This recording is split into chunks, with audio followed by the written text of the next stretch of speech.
Hey everyone, this is Jen. Welcome to BPD Woman. On this channel, I talk about my experiences living with, dealing with, treating, and managing my borderline personality disorder.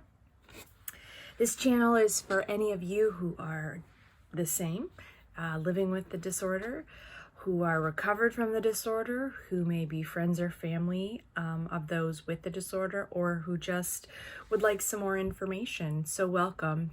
Please like, share, subscribe, comment, ask questions. I really appreciate all your feedback. So thank you. For those of you who are new, please consider subscribing. And for those of you who are returning, thank you so much. Welcome back. We're going to continue our series today of the mindfulness module of DBT. DBT is dialectical behavior therapy. Dialectical meaning the ability to see both sides of something. So you see the black, you see the white, you see the heads, you see the tails, you see the happy, you see the sad.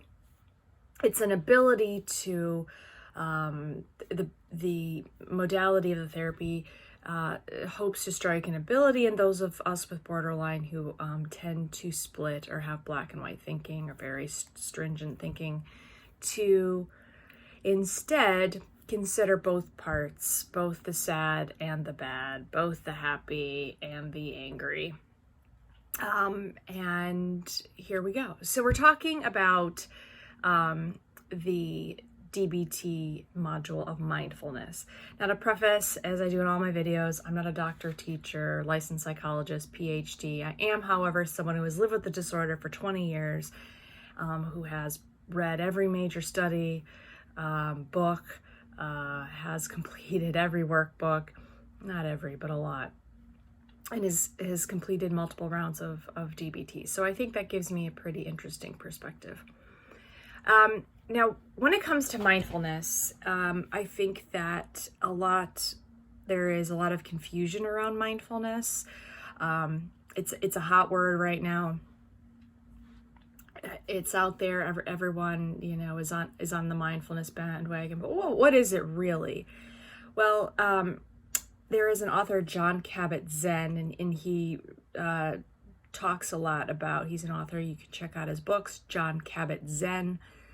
He describes mindfulness as doing something with all of your attention, as if your life depended on it. So, a lot of times you'll say, like, what's mindfulness? Like light this candle and look at it, or, play a rainforest loop and just listen to the sounds. It doesn't have to be so new age. In fact, those kind of new age interpretations, while they might work for some people, I find them extremely corny. I know I'm being judgmental and not very helpful to me. In fact, they make me more angry.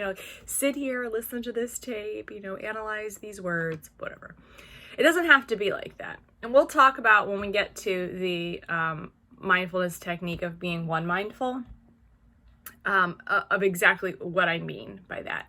It can be, being mindful can be something as just watching this video, not doing anything else, not surfing the internet, not having a conversation, not reading a book. You're just doing the one thing. Watching a foreign language movie, that is like, I love zombie movies. And if you're into South Korean zombie movies, Train to Busan, Peninsula, Alive, those movies, you have to be one mindful because they're in subtitles. So you're reading those subtitles and that's all you're able to do. So again, that is more about one mindfulness, which we'll get to. But today I want to talk about observe. So just as I've done in my previous videos, I'm going to read the description of the observe technique in the mindfulness module from DBT. And I'm reading this from an app, and I encourage you to check it out. It's literally just called DBT. It's a gray and blue app. It's a pay app, $10 for your entire life. I've had it about 6 years. It's just super great. Okay. Using the observe mindfulness skill is about noticing your experience without judgment and without words.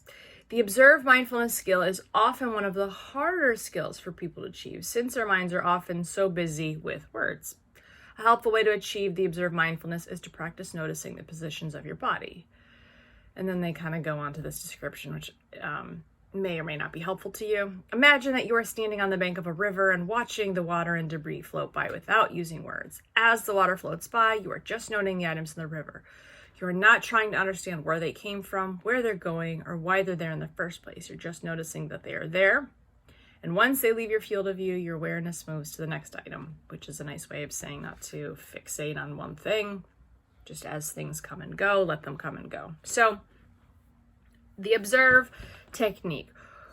What are some ways to achieve the observe technique?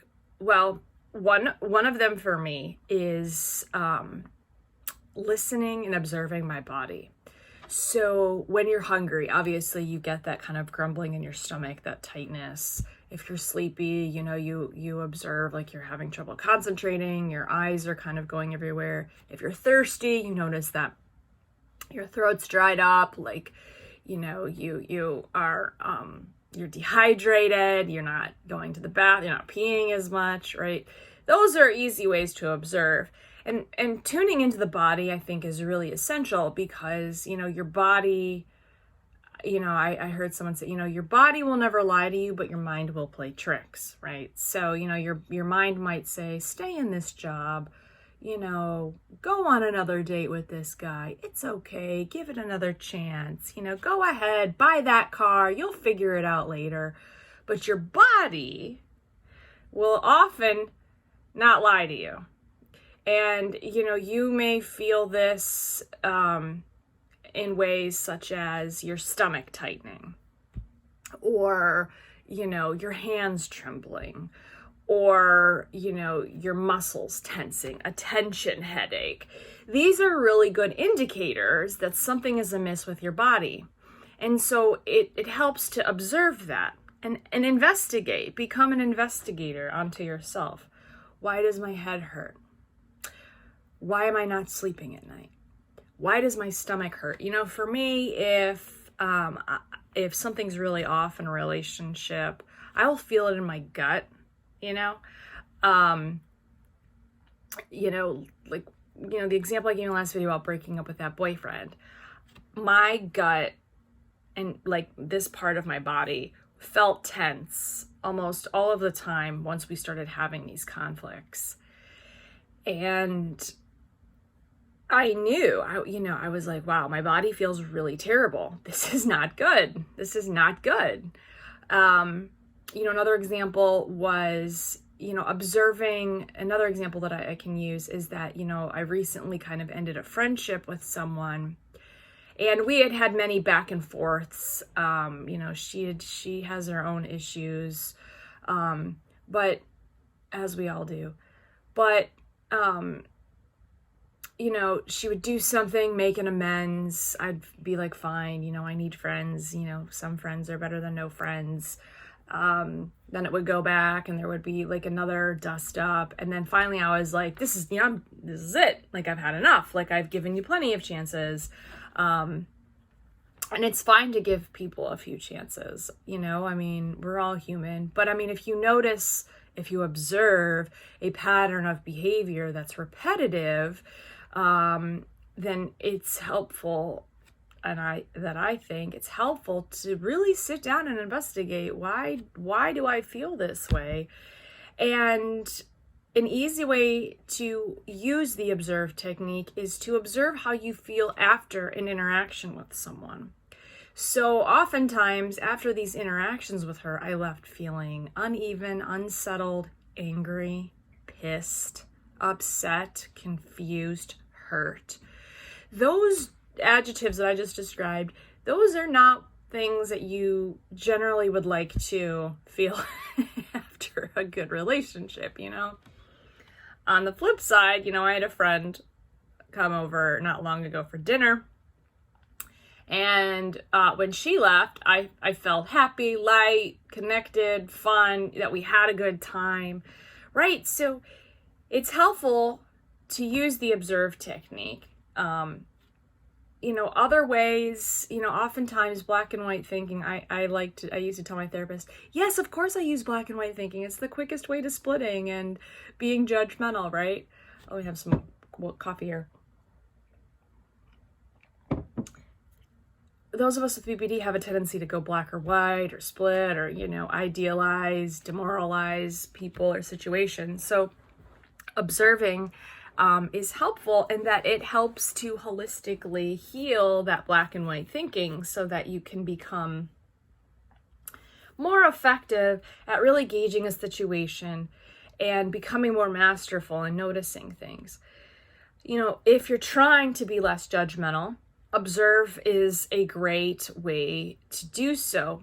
For instance, using non-judgmental language to describe a situation. Pretend that you are a reporter, and this will kind of tie into the skill check the facts. Pretending you are a reporter and you're writing a newspaper article. Now, would you read a newspaper article and give it a lot of credence if it said, the suspect was a dirty, no good thug who didn't have a job and, you know, was wearing dirty clothes, right? That is a very judgmental way of describing someone. A less judgmental way, where you're just literally observing what you see and reporting on it, would be the suspect was wearing clothes from 5 years ago, who is currently unemployed and has a record with the police. Those are just facts that you're just observing. You know, you're not using judgmental language. Another good way is just to observe things outside in like when you're walking around and you're driving. So a judgmental way to explain a traffic incident would be, that motherfucker cut me off and he's a dick, and he just thinks he can go wherever he wants and he doesn't have to wait like the rest of us, right? We've all had that reaction. But a less judgmental way to say that, when you're literally just observing and reporting, that car is moving at a high rate of speed and just moved in front of me very quickly. Boom. Just observing. Going out in nature and observing, you know, the leaves falling, you know, or if you like to go to the ocean, just observing the waves lapping. These are all really good techniques that not only ground you to a situation, but also help you tune in to that situation. And that's why I think the body is so important. I think for me, when I use the observe technique, as I mentioned, you know, my 2 interactions with people, I find it the most helpful to tune into my body. So please let me hear your experiences using the observe technique, how you think it helps you, how you don't think it helps. You know, what are some ways that you use the observe technique that have helped you? And I'll talk to you soon. Bye.